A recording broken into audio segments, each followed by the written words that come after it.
So what are you doing, Maddie? Mass.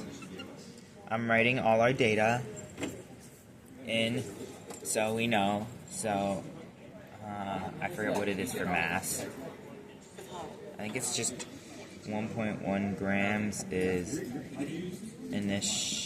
I don't know. That's 1.1. Then 22 degrees Celsius is TI, which is initial temperature, and then we go to 0.2 grams.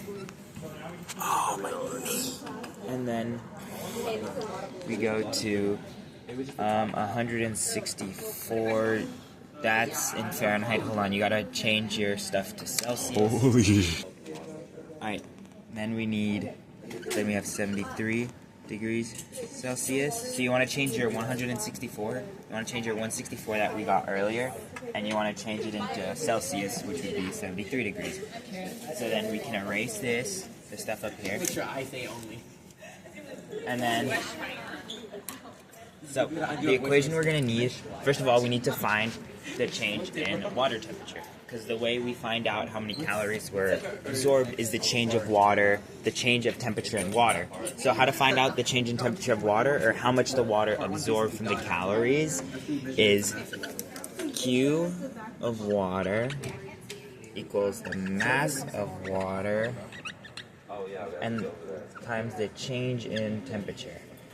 So that's how you write change in temperature. Delta just means like change.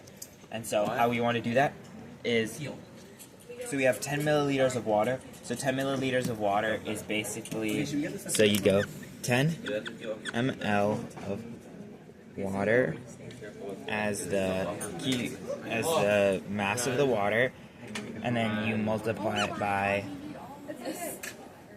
1 gram. So how we get 1 gram of water over 1 milliliter of water. So basically 10 milliliters of water times 1 gram, because we need to change these into grams to be able to continue to do this. So this basically just equals 10 grams of water, because 10 milliliters is the same as if you were just to change the milliliters to grams, it'd be the same thing as 10 grams. So that is the density of water. So the calories, another useful thing, calories of water is 1 little c calorie per gram, and then one. Okay, a little confusing. So we have little c calories, and then we have big C calories. So one. I think they would know that, Low key, I'm still gonna explain it to them. Well, if they missed a lab, they probably won't have known. But if you missed the lab and you don't know anything about little c's and big C calories, so this is a little c calorie. The little c calories are basically the calories that we use to measure stuff, like food and stuff like that. But there's also big C calories, and big C calories is one calorie is just 1 calorie, but 1 big C calorie is equal to 1,000 little c calories. It's a little confusing. They're both calories, but one of them just has a bigger c and one of them has a smaller c. But we're going to be using small c calories for this. So then, after you do that, what you need to do is pause it real quick. Okay, so we're going to leave that here. We're going to keep these here. So this is how we find the grams of water, because that's the mass of water, which is what we need over here, which is what we need is the mass of water, so that's how we got the mass of water. And so now what we do is, so Q of water equals the mass of water, so 10 grams times 1 calorie per gram. And this is for turning it into little c calories and not big C calories, and this is the way to do that. Then afterward, you need to do it by the final temperature minus the initial temperature. So back to our experiment. So our final temperature, so the TF, the T little f, which stands for temperature final.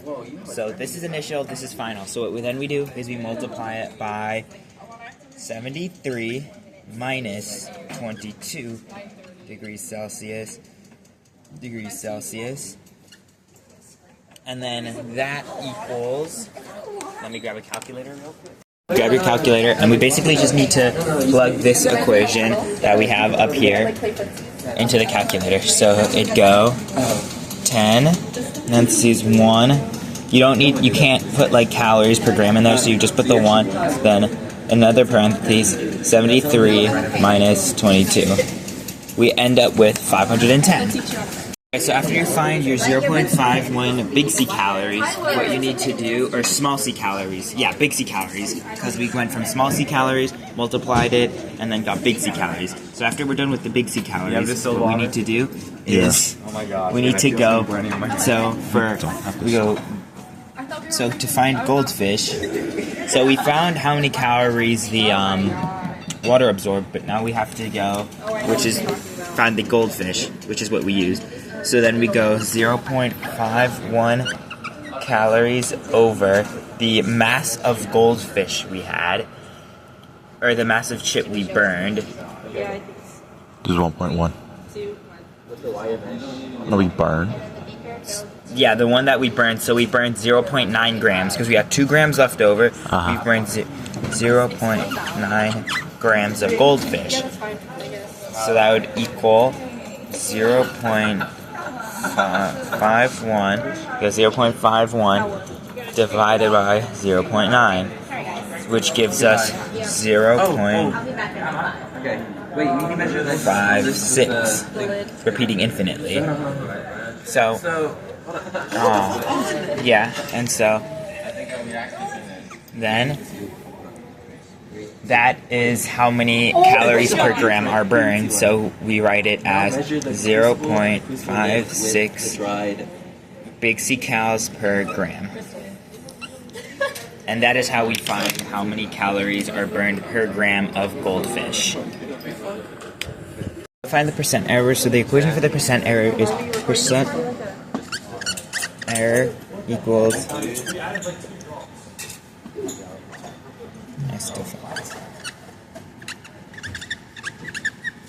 experimental minus accepted divided by accepted times 1,000. 100. So, thank you, Jeff. 100. So this would be the equation that you need. And after you plug anything in, so for us, it'd look like, so percent error equals our experimental, which was 0.56 calories per gram. Let me write that down. Big C cals per gram minus 4.6 calories per gram. And to find out the 4.6 calories per gram, what we did is we have our goldfish right here. These are the ones we used, original. You go over to the nutrition label, you find where it says how many grams it is per serving, and then finding how many calories are per serving, and then you do 30 divided by 140, which would be, so it'd be 30 grams divided by 140, which, No, we can do it the other way around. sorry, 140 divided by 30, which is 4.6 calories per gram. Go ahead. And then, so that's how we find that. And then we gotta divide that by 4.6 calories per gram, and times it by 100. So 100. you grab your calculator and you just stick this in.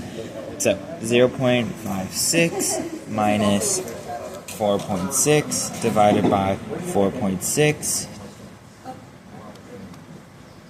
times 100, which is negative 99.44%, which is a really high error, which basically means, so we would go, so to find this out, so this would be negative 99.434%, and so negative values equal that it's lower than expected, and then positive values equal higher than expected. So we have negative 99.44%. So that means we have negative 99.44% lower than what we should have got doing this experiment. But there's a lot of things that could have gone wrong. The Weibo could have messed it up, but we did everything right. But so we have a very high percentage rate of error, and we just have really a lot lower than expected. But that's basically it. That is all we need to do to find out this. So we go back to here, where this is all the math we did. We ended with 0.56 calories per gram, and then we come back over here. We find the percent error by putting the experimental accepted at the bottom, divide it, and then multiply it by 100. Then we get that, which we get our experimental error, which negative means it's lower than expected, and positive means higher than expected. Thank you for watching our little guide on how to do the food calorie.